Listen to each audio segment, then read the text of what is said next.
Hi friends, ఇప్పుడు వచ్చేసి నేను ఐఎస్ఏ వాళ్ళనేది మన ఆర్పిఎం సెన్సార్ ఉంది కదా, నేను ఎంత పెట్టానంటే 107 వచ్చింది కదా.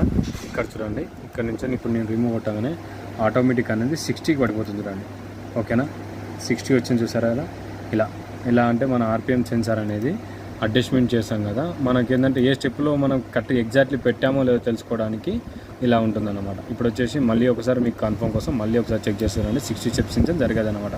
60 స్టెప్లో లాక్ అయిపోతుంది, అందుకే ఈ సేమ్ అప్డేట్ చేస్తాము. ఓకేనా, ఇప్పుడు వచ్చేసి నేను ఎగ్జిట్ కొడుతున్నా. ఇది వచ్చేసి రీప్రోగ్రామ్ చేయాలి, దీన్ని రీప్రోగ్రామ్ అవుతుంది.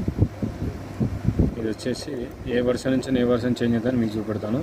ఇది వచ్చేసి బండి, ఇప్పుడు మనం డేట్ పడుతుంటుంది, బండి ఛాయిస్ నెంబర్ పడుతుంది, మన టూల్ నెంబర్. ఇది వచ్చేసి ఈసీఎం నెంబర్. ఇప్పుడు ఈసీఎంలో ఫస్ట్ వర్షన్ ఉన్నది, సెకండ్ వర్షన్కి అనేది అప్డేట్ చేస్తుంది. ఇది చూడండి, ఇది వచ్చేసి ఫస్ట్ వర్షన్, ఇప్పుడు సెకండ్ వర్షన్కి అనేది అప్డేట్ అవుతుంది. చూసుకోవచ్చు మొత్తం డీటెయిల్స్. ఓకేనా friends, please support subscribe my YouTube channel. Thank you friends.